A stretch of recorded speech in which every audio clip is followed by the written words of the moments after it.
Hey guys, it's Charlie, and today I'm with a wonderful YouTuber who I wanted to interview.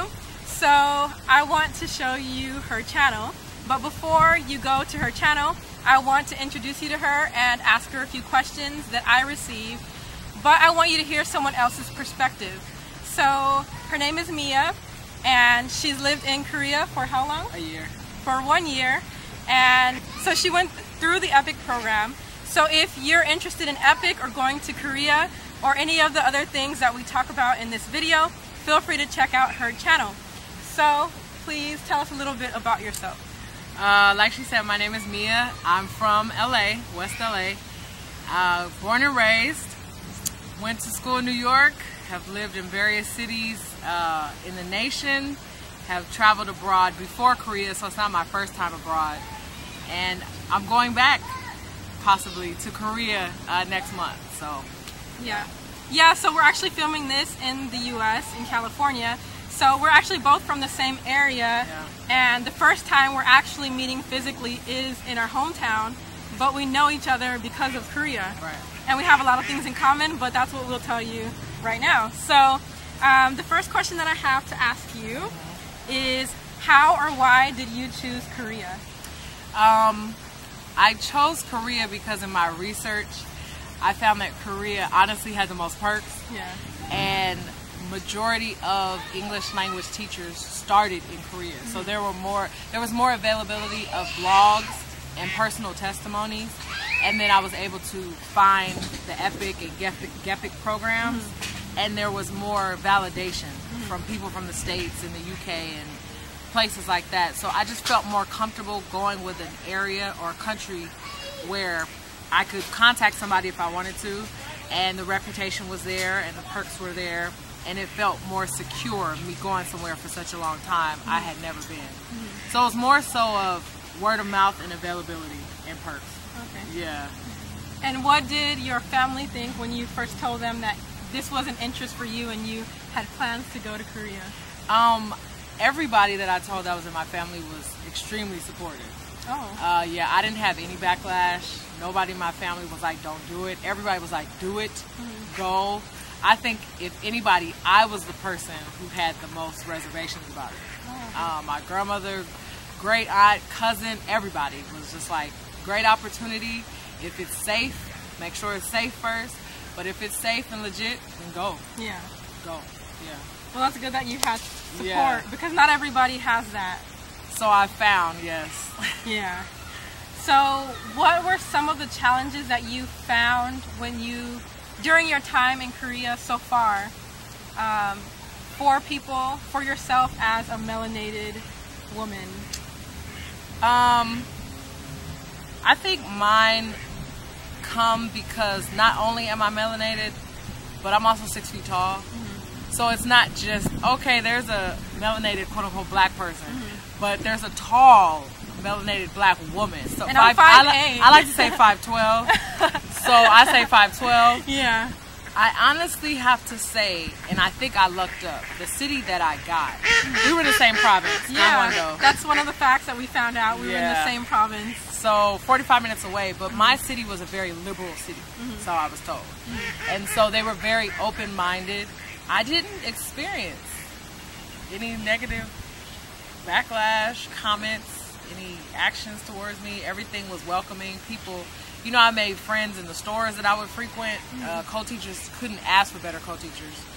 Couldn't ask for a better school. I don't think that I experienced anything because I was melanated. Yeah. I think, if anything, I experienced a more pleasurable experience. Really? To be honest, yeah. Wow. Because I remember my first week when I was going to get my ARC card, one of my co-teachers, Jenny, she was driving, and she mentioned to me, she was saying, you know, before you got here, I was hoping that we would get a brown person. You know, that's how they refer to you, by the actual color. Yeah. You know, but she was like, I was hoping that we would get a brown person, so I'm really happy that you're here. And, you know, I didn't take it as negative because I had spent time with her. Yeah. And I knew she wasn't coming from that place. Yeah. So I think because I was melanated, I got a more pleasurable experience. Wow. Yeah. That's a good side to hear, because a lot of times you hear the opposite. Yeah. Oh, I was discriminated against because I was quote unquote black. Yeah. Yeah, no. Yeah. I didn't have any of that. During your time in Korea, I know you came across a lot of foreigners. Yeah. Some had good experiences and some had bad experiences. Yeah. What type of person do you think, what qualities in a person do you think will have a bad experience? Like, what type of person did you come across? First thing, yeah. Give them a hard time. Yeah. You can't go there for solely selfish reasons. Some people see this as a means to travel, and it is, don't get me wrong, but you also have to realize that you're in a foreign country.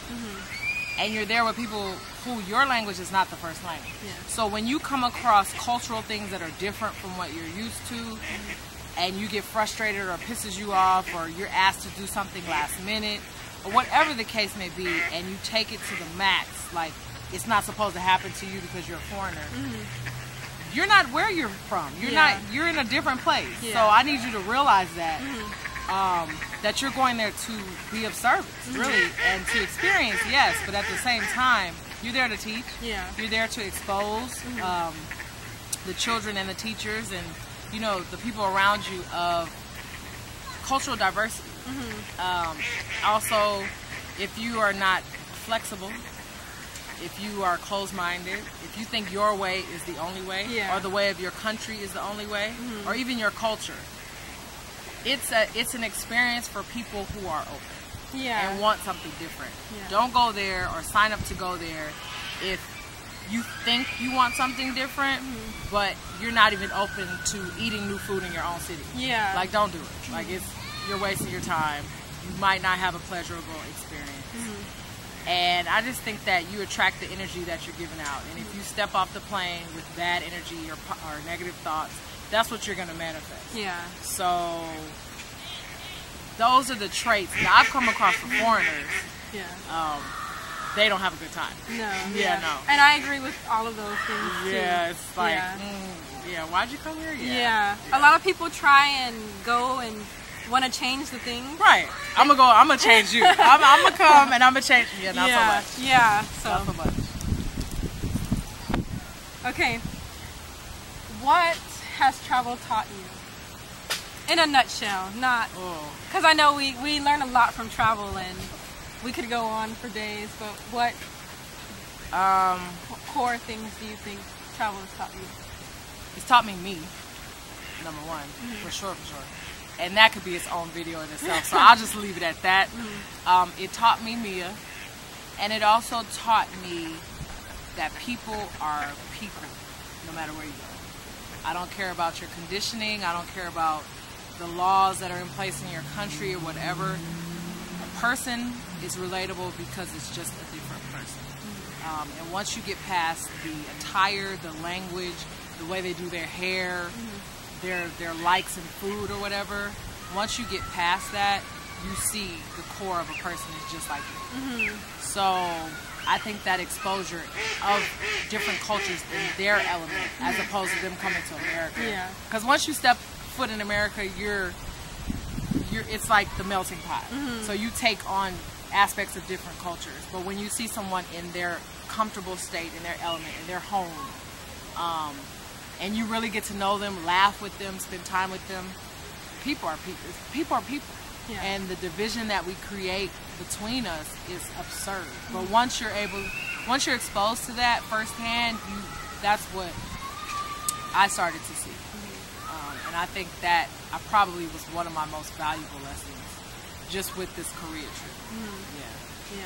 Did you feel like you started seeing yourself? People were revealing aspects of yourself through them.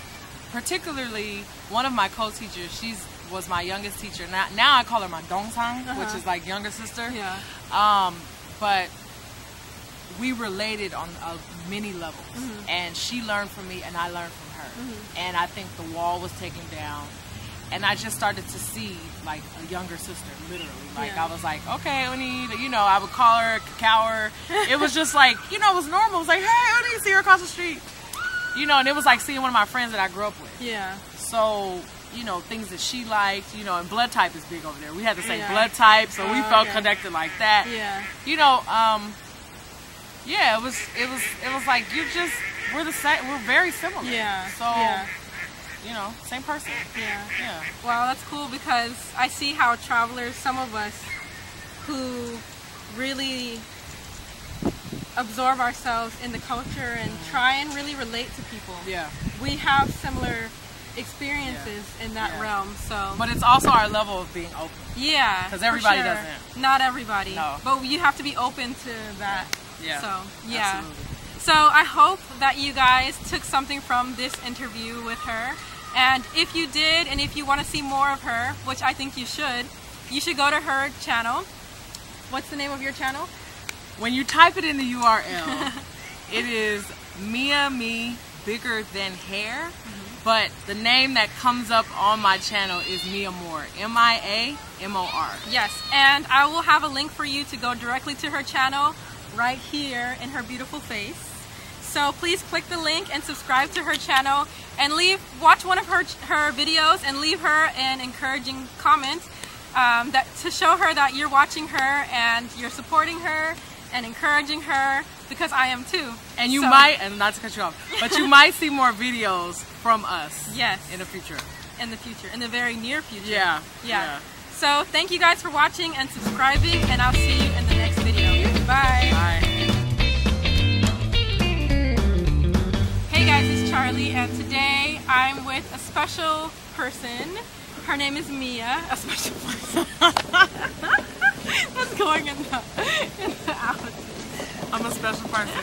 Okay, let me do that one. Hey guys, it's Charlie. Oh, they're Hey guys, it's Charlie, and today I'm with a wonderful YouTuber. Oh, I feel like there's something on the lens, don't you?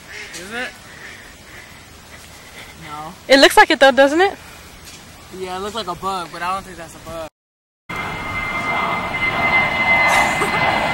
Hey guys, it's Charlie, and